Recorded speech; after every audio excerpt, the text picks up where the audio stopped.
朋友们，在当下的时空节点呢，有很多儒释道三家的修行者，为不知道自己如何修行而每天迷茫、焦虑、苦恼。有很多老师、大德、高僧们都在讲所谓的84000法门，那到底哪一个门会为你敞开呢？如果你想把这个事情搞明白，那么这条视频你一定要耐心地看完。如果缘分到了，你一定会瞬间开悟警醒；缘分不到的话呢，你可能还要在无明愚迷的道路上继续梦游一段时间。不过也不必为此着急，种子已经种下，随缘成熟吧。顺便呢提醒一下你，文字本身呢就是你悟道路上的绊脚石。如果你在用二元对立的大脑去思考对错、好坏、荣辱得失的话，只会让你在悟道的这条路上向相反的方向越走越远。好了，接下来我们讲重点。如果说修行有一个基本方向，那么呢便是寂灭一切我念。如果离开这样的基本方向，所有的修行可以说都是世间法。所以我们首先要明白的是，我念和世间法是什么。所谓的我念和世间法呢，可以说涵盖了我们的方方面面。比如说，你想要变得更加富有，这就属于我念；想要变得更加健康，也属于我念；感到不快乐、不开心，想要排解掉这种感受，还属于我念。不仅如此，想要明白更多的知识和理念，想要捍卫和追求某种道理智慧，这些也属于我念。修行人想要处理一切虚妄、困惑和烦恼，想要体悟究竟的真实，想要内在清净无忧、如如不动，或是坚守着某种古老的智慧与信仰，或是捍卫所信仰的圣人的言论，包括采用的种种修行方法、认同的种种智慧，类似种种皆属于我念。可以说，我念无所不包，无所不含。细微到某一时刻，我们想要集中注意力，用眼睛看清远处的某个物体、某个景色，仅此单纯的一个欲求和动机呢，就已经属于我念了。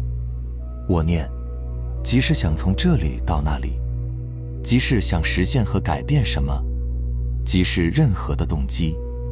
简单的说，但凡有一丝半点的造作，但凡有一丝半点主观上的动机，皆属于我念。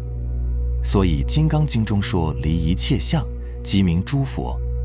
法上应舍，何况非法？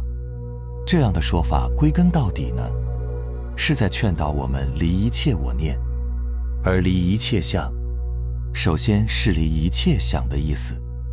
一切想便是一切的我念。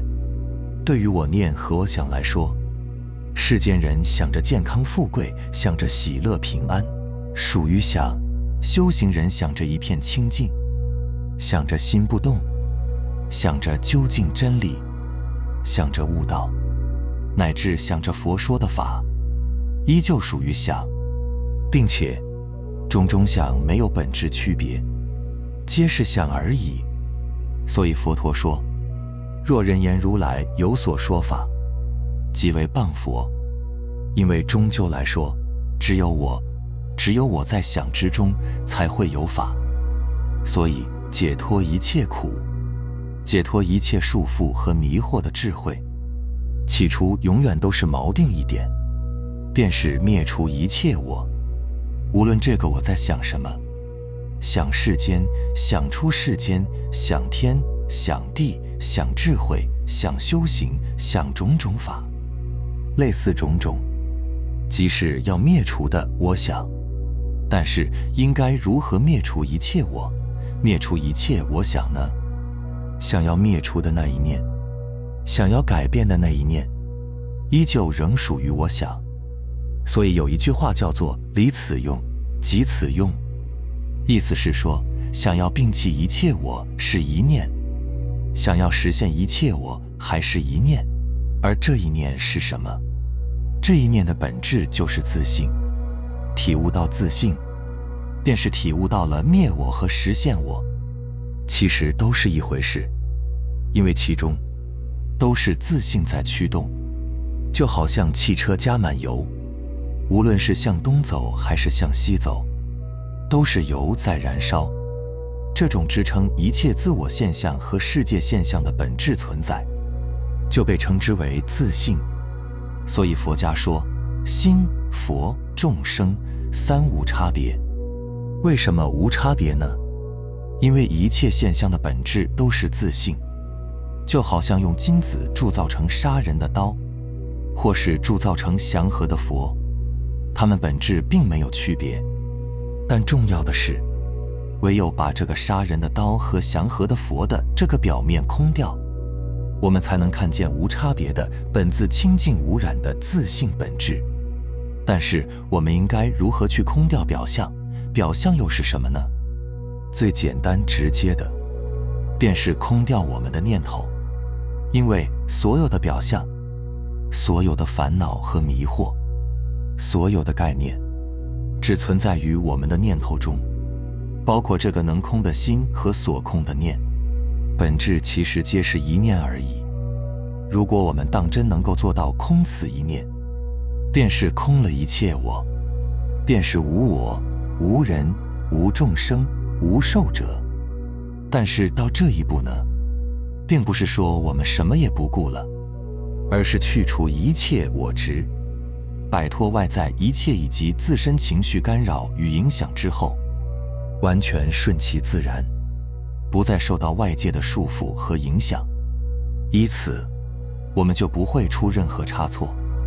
这就是无戒而戒，便是佛家最高的戒。无我在戒，也无能戒之事，连无也无，便是具足戒。此时的人心完全没有了我，没有任何我要实现和达到的事，剩下所做的才是真正所谓的慈悲和利他。这是因为自己已经本自圆满，所以说慈悲和布施这个概念绝对不是一个一厢情愿的概念，并不是说我们处在苦恼和困恼中，然后妄想自己对他人有爱，对世界慈悲，然后自己就能得到好报。这只是自私的我想要和上天做某种交易而已，这并不是真正的慈悲与解脱。真正的慈悲与解脱，是自己历尽千辛万苦，把自己所有的烦恼与苦熄灭了，在本自清净解脱中，再看众生的苦和烦恼，其实和曾经的自己没有区别。众生其实便是自心的种种执念、烦恼、痛苦，众生与我念无二无别。理解到这一点，你的心就会升起同理心，这便是慈悲。所以最原始的佛家呢，只在先解脱自己，再解脱他人，也就是自利利他，自度度人。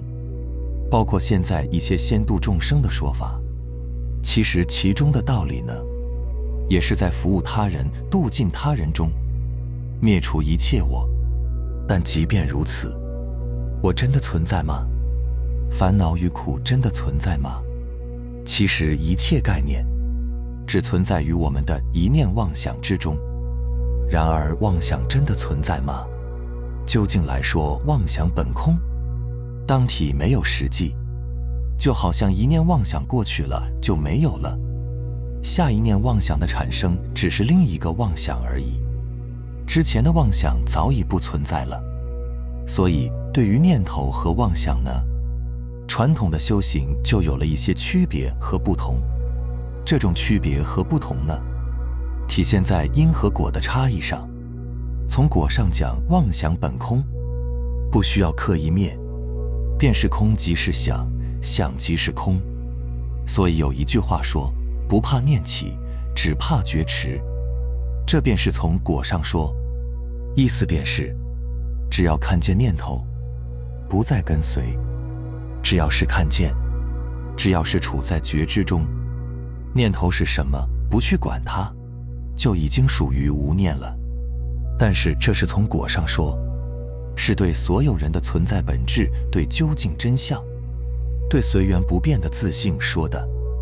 所谓诸法无自性，所谓法无我，是说一切妄想、一切法本身是空的，过去了就过去了。但是这种空，这种无自性，这种留不住，这种没有自己不变的性质的本性，恰恰是无性之性，恰恰是万法之自性。所以毕竟来说，有妄想和无妄想的状态，一切苦与乐，一切善与恶，皆是自性在其中。所以禅宗说纵横自在，无非道场。所谓不除妄想，不求真，无所谓修行和不修行，这皆是从自性贯穿一切法的角度来说，皆是从果的角度来说。然而从因的角度来说，禅宗又以无念为宗。这个无念起初便是彻底的无念，便是和一切念头一刀两断，而不是从思想概念上去认为妄想本空，念头本空。只有首先达到彻底的无念和寂静，进一步才能体悟寂静无念的自性。就在有念无念，就在愚痴或智慧，就在一切苦与乐和无苦无乐中。对此，佛陀的修行起初都是这样的。佛陀的修行起初并没有说自己本来就是解脱的，而是在雪山中首先修行了3年的无想定，然后又修行了多年的非想非非想定，最终他寂灭了一切妄想，才开始言说智慧。而佛陀所谓的智慧呢，其实只是为了破一切妄想，不是为了树立另一个深远的目标。对此呢，我们辨别善知识的方便办法，并不是看他说了什么，并不是看他多么坚信和捍卫某种智慧，也不是看他的言论多么巧妙，而是首先要看他有没有定的功夫，有没有寂灭念头的功夫，有没有寂静独处却又安然自在的功夫。释迦牟尼佛在《传法记》中就说道：法本法无法，无法法亦法，今复无法时，法法何曾法？